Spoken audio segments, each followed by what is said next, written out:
Tell me what you know about the hood life. Hit the tune. Hit the tape. That's all. No, we outside. I'm your boy, the real Malik Joe. Catch me doing whatever when it comes to sports betting, acting, writing, producing, editing. I do all that, man. Except see us keep. You gonna pay. You gonna see my face everywhere. Hey, so I want to take them back. Talk about how it was for you just coming up back in Philly and things, especially when like Philly was a little more Philly. I'm from nice town with the Grats. It was always hard, growing up in the city. A lot of people know I got the shades on right now, but a lot of people know I got lazy eyes. So like growing up in Philly was crazy. Like I was getting grinded, like growing up. I went to Gillespie, I went to Grats. So like that's pretty much where my funny came from. Like I had to have comebacks on deck because like people was grinding me, and like dark skin wasn't like I know everybody now like chocolate niggas now. Back then you was chocolate. It wasn't the move, bro. That was Cool Chain, them niggas was the ones. Like so. You mean I had to come up with jokes on top of jokes on top, and my leg wasn't right. I was wearing my shoes, and shit, you know what I'm saying? Like, who was broke. So that's where all the comedy shit came from. So it's really the grit of the city of how tough it is. And like, the old school Philly shit, walking in Erie Avenue, go to Sneaker Villa and shit, $20, get some newbies. Classic. Yeah, man. Facts though, and that's definitely like Philly. One thing is either gonna make you tough or you gonna like fold up for real. Especially like them kids in school, elementary school, ruthless. Right, real shit. And the crazy part is when you say like fold up and make you or make you tougher. I think the motherfuckers that folded up is to be the Philly, the young boys is already really getting active. That's the fold up move for real. Really folded under the pressure of you couldn't even try to be yourself. You folded under being something that somebody that you probably wasn't. And the people that's the toughest people, the people that made it, that's gonna make it out, or like people that's trying to do something that's positive. Yo, that's a fact. Like, that's the tough people for real. I be trying to talk. I had this conversation with somebody the other day, and I was like, yo, it's like when you young, what we thought was lame, that's really the cool shit. Like, you know what I'm saying? Freak them on. Like, what's cool? What's hard about doing what everybody else doing? You know what I'm saying? Like, they really putting batteries in some of these kids back, and they out here just wilding. Grants, as far as your later years, because as you can see right now, Grants is one of like the most dangerous schools in Philly. There's been so many shootings in the past and shit. Yeah. So back when I was in Grants, it was like we came up in a rumbling era. Like I'm saying, like we used to rumble all the time. Like we used to just go to school just rumble. You know what I'm saying? That was cool. Like we was knuckling, and it like the way it was leading though. Like right before I got out of Grants, like people was definitely carrying up things to Grants, because like like I said, like you gotta. People ain't want to break that mold. They want to become something that they shouldn't have never been. You know what I'm saying? So one dude got beat up, it turned into motherfuckers bringing guns to the Grats, and it was on after that. And then, luckily I got out at that time, because like you never know, the wrong shot, you turn the wrong way, I could have been one of them out there, and I wouldn't even be here making jokes, because it could have just went left, you know what I'm saying? But like, Grats it was tough, man, going to Grats. I'm not gonna lie to you. There's a lot of neighborhoods in there, rumbling. But I was on a football team, so. Oh, I got you. Yeah, it's something to do, occupy yourself. Yeah, I was on a football team. I had a pretty good high GPA and shit. Like I got invited to the Eagles Stadium and shit for having an over 3.5 GPA and also being an athlete. I went all club and all that stuff. Okay, that's how we got some game like that. I had a little, flavor. I could hit him with the hoops, but I could run a tackle on. So listen. All right, so I got a question. Yeah. Why do football players, when they play basketball, why do y'all can't tap out of the mold? No, cause like I feel like when football players play basketball, anybody gonna use whatever advantage you got, right? And then our advantage most of the time with football players is like more of like a lengthier speed or like our brute strength. So the box out, listen, the box outs from a football player be real, like they be real, like they be real, they flying. We out of bounds, like, bro, like y'all got the ball, like stop boxing me out, bro. No, you definitely flying. No, real rap. So like, yeah, I get it, and they don't. Like football players you don't need as much finesse to be a basketball player than you need to be a football player. So they a lot more nimble than you doing jelly rolls and shit. All types of shit. Right, you know what I'm saying? Like football, I'm just coming down. I'm lying to y'all. You man, somebody just play kickoff and he out there playing basketball. Like you just play kickoff, bro. That's all you need. Like you gotta run and go hit something. That's how that. So look, how did you get started with as far as making the videos and things? So I always was like internet savvy. Like, I feel like everybody like tried to start their own like YouTube career back in the day. And like I was obviously one of them, and I was heavy into football, so I was doing Malik Joe One in NFL. That was like my shit. But like I was like still trying to make like funny jokes on that. And obviously I was a class fan. Like I said, I had lazy eye and I was dark skinned, so I had to be funny. You know what I'm saying? Like you ain't gonna get pictures unless you funny. You know what I'm saying? Like I had to be something. So I was always class clown, funniest person in the class or whatever. So I just took that on on the camera when I was doing the Malik Joe One NFL stuff. And football didn't finally like pull all the way through, and I got a job down in Center City as a busboy, and I started doing like server life content, and that shit went viral. I actually got lucky because the first video I ever did, like that was a strictly a comedy video. The first two I ever did, they both went viral. Like I'm talking, they probably got like 11 million views to the Damn, that's heavy, Joe. What was that? It was the Uber ride, y'all. I got no Uber, and I was like, telling the old head, that's when Uber like first hit Philly. I was like telling the old head, like, shut the fuck up. He asked me all these questions, like, yo, shut the fuck, you hop in the Uber and they just want to talk with you. Shut the fuck up, boy, if I smack shit out you. And the young boy, like, I was playing this boy that was going to the museum and shit. That's weird as shit, because like you never see a young boy from Philly just go to the fucking museum. Yeah, like it was weird shit, young boy. And then my other joint it's like a server life kind of thing. Like basically you busy as shit on brunch and you running around and you screaming behind and shit. For all the servers, like industry people know how the fuck that feel like. So them joints went viral, and then after that, it was really no looking back because I know I had something. That's a good job. Do you remember which ones that really got the ball rolling, or was it like the first ones that you put out? I would say the first, it's like that you're funny, and then it was like, well, I knew that not to lick my own nipple or anything, but I knew that I was funny, and fucking after that, it was like, all right, the ball rolling. And then the second one was like, all right, now I just got to like kind of format and make a plan. And then after Meek Mill posted me, that's when I knew it was hot. It was hot fire. That's when I started bringing North Philly and all that. So talk about that. What was like going on, and how did you react when you first like, oh, like that shit was crazy. So like I like it's crazy because like if you ever hear Kanye West talk, like he be talking about like how Jay-Z do like the more introspective like kind of bars when Jay-Z giving them, and like people don't really mess with them kind of albums like that when he like on some simple shit like Big Pimp, and so like it was like a simple jokes, like people eat up the simple jokes that I do. Like I did something simple, and I was thinking like, man, that was gonna be like, that ain't gonna be crazy, like it was simple, right?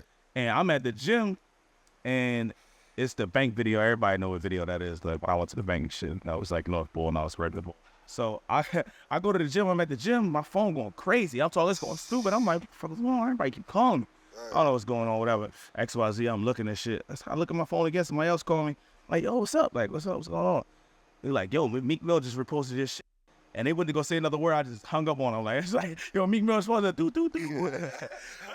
On the rip. I'm like, let me go check that. I'm shit, my hand shaking and shit, because like I idolize Meek, man. Like, so like, that Philly, man, you like to make it out of that mode, whatever the fuck it is, bro. It's so, that's why it's only Meek, it's only P&B, it's only Kevin Hart, P&B, it's only like too rare now. Like people that like you barely get into the mode, like it's really hard. Like, bro, shit. And then it's like Chicago, everybody, but they was handing niggas fucking contracts and shit. Like that shit kind of. It's like we seen Meek.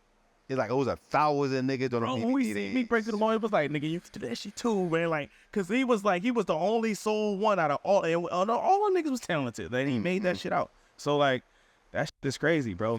Yeah, that's like. So, what was your mindset after you got the repost? And cause I want to say this because it's like we just be working. You never know. To be. Fact.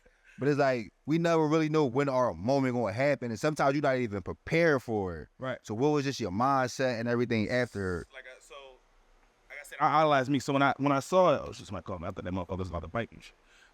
And I'm looking. If I'm reading this, I'm like, this motherfucker on my damn leg. Anyway, so when Meek Mill reposted it, I'm looking out, so my hand shaking like I said and shit. But it was through Scoop Hall, so he ain't tagged me. He tagged Scoop Hall like, oh, this is funny. But everybody knew it was me because Scoop Hall got it for me, which shout out to both of them. Whatever. And I'm like, oh, right? So everybody hit me up like, damn, yo, that's lit. Like, that's crazy. Like, so after that, I'm just like, all right, now I'm really on because, like, now everybody watching. So the next, I'm giving them video at the video. I dropped the video every day straight for about 1.5 years straight. That's what my mind was like. If these people in these rooms, in these big rooms, think that this shit actually funny, that mean this shit actually funny. And I got something that, these motherfuckers, he ain't laughing at everything. Like, he ain't repost. Like, there's a lot of funny videos out there. And a lot of shit don't make it to a story. That shit did, like, Oh yeah, it's on one. So every day I'm on it. He reposted another one at that, but yeah, I was on that shit after that. Fact. So one of my last questions, what do Meek mean to the city of Philly?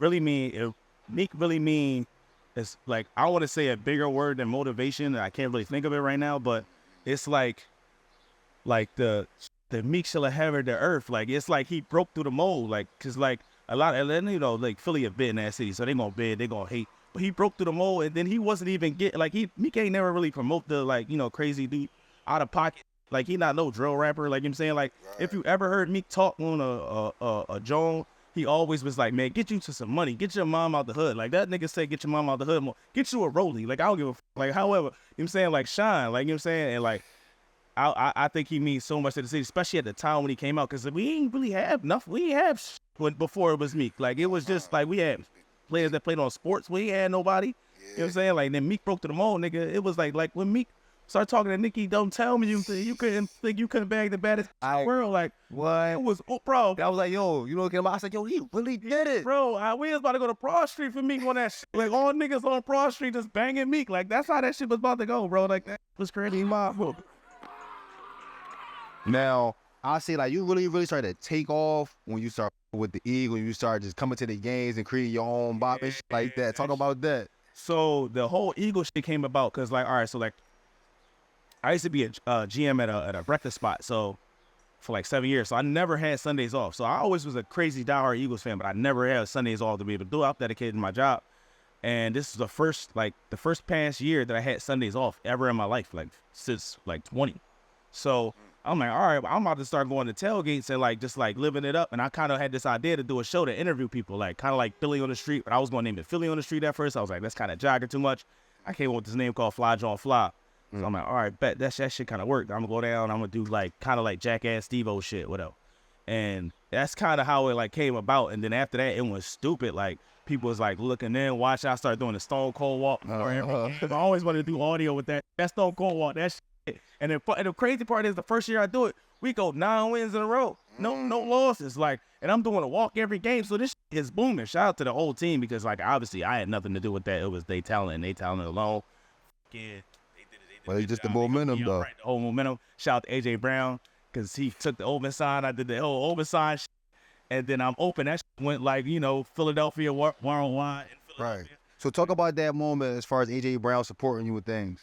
All right. So what happened with the AJ Brown shit? So like I was already doing the videos, like the interview videos, and he just like had liked one of my jaws like on the gram or like on TikTok or something like that. And he seen like his part on the joint. I guess he like just like, oh, that was funny as shit. So I just followed him. He followed me back. I'm like, all right, bet, cool.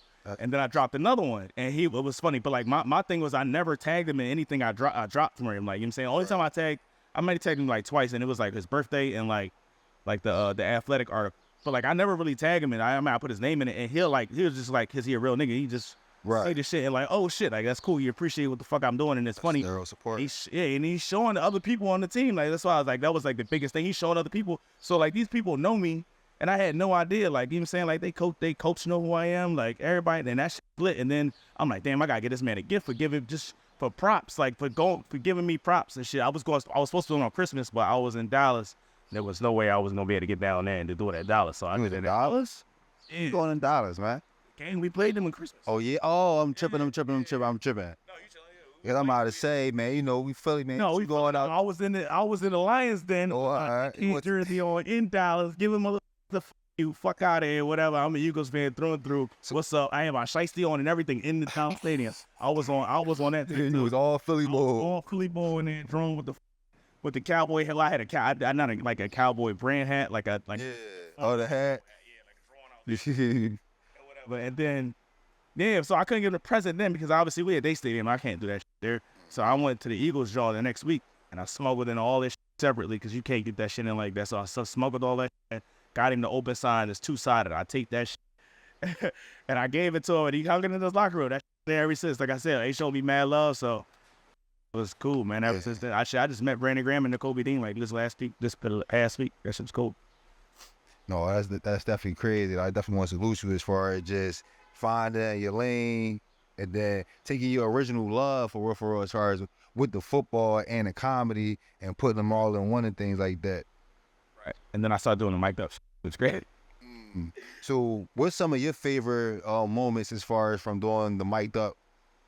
Like, okay, so my favorite moments, like, especially 1000%, the AJ Brown moment was one of my favorite moments. And then, like, on the street, I ran into QDZ. QDZ knew who I was. So, like, damn, you in the group text, bro. We was just talking about the aliens in Philly, John. And then we was talking about the Philly fans versus the Dallas Cowboys fans. By the way, if you're a Dallas Cowboys fan and you live in Philly, you'll think the closest thing you probably ever been to Texas is 69th Street anyway. The closest thing you've been to fucking Texas is toast. Anyway, I'm crazy. no, but you said, like I said, they showed they love, and then I did the fly, and it's like, honestly, the best thing was the recognition I was getting, and like people like actually showing love and letting me, like, you know, I met Brett Sillick. He already knew who the fuck I was. Like, that's like crazy to me. Like, you know what I'm saying? Like, and I'm surreal, and you always like think in your head, like, damn, when is the moment gonna happen? And I'm really in the middle of it. I'm in it. I'm doing it right now, and it's like, it's crazy, and it's only gonna get better because that's how my brain works. You can't put a ceiling on Malik Joe, and I've been saying it. Facts, though. I knew it since I was born. Facts, though. So, a question was, how did you connect with Dunphy 215? Oh, Dolph is my guy, so it's crazy. So I was on the Eagles, and he was like, you know, my shit booming through the roof, and his shit always was booming before my shit was even booming. My shit going through the roof at the time, and he like, oh, he really got something. Like, you could just pick the person out of whatever the content going on. He got something. Like, he doing more than a lot of motherfuckers doing when it comes to this right now. And we just like kind of just like how he is. You know what I'm saying? We just kind of linked on that. So I just slid in his DM. I was like, yo, where you at? You at the game? Because he was at the game in the front row. I seen it on the screen. He was at the front row. I'm like, oh, you at the game? Let's link. Let's take a pic. And you know, I got the dickhead jersey on. He like, all right, bet. We go downstairs, and we got like where the hot dog, they said a hot dog. We got a circle around this. Everybody, we got the megaphone. We got the microphone. We on live. Going crazy. We taking pictures. I got my shiesty on. It was lit, man. I ain't gonna hold you, Dolph. He's a cool guy. You better look out for our podcast coming soon. Yeah, Dolph. Good job. He's special. So, talk about the word kid. As far as like just being from Philly, what it mean? I just know, like, for me, it's like you come down the court, you hit a nigga with the in and out drive, step back. You know what I'm saying? No, the kid is like, the kid is Philly. Like, it's like one of those words, and it's like, I want to be like, just a shout out to Tiz too, because like, honestly, just Tiz really got that shit off the board. Like, shout out to Tiz, he the man for sure. And like, I feel like he like opened the door to like all the Philly slang and like saying all that shit. Like, the kid, like, he was like the first nigga that was like actually like saying that shit like all the time and shit. And like, I say that shit too just as much and shit, but like, he was really putting it on. So he definitely let me run. So he walked so I could run, basically.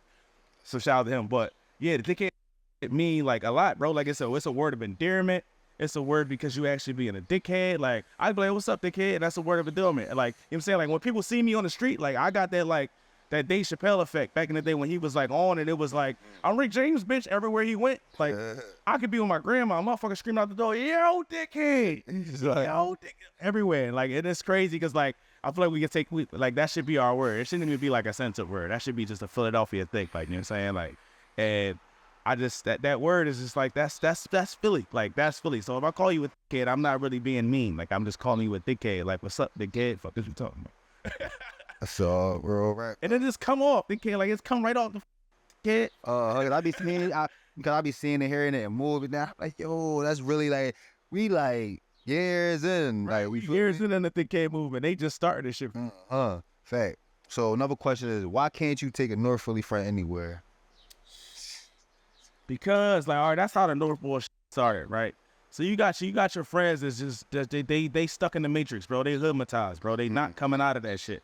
So, you know, I was like the first, like, obviously y'all see my content, like sometimes I'm with insert group name of people, and then sometimes I'm with insert group name of people. You find out whatever group name, you go look back and look at the film.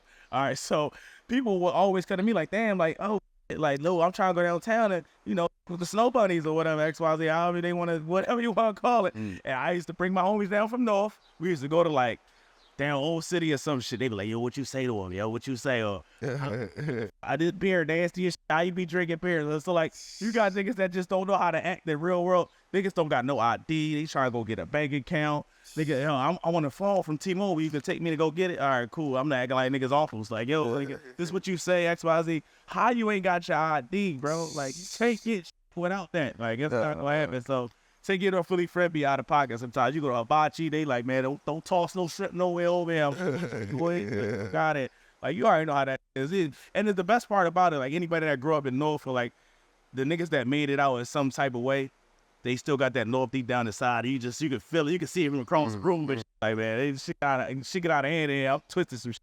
Move some furniture around this month. Fact.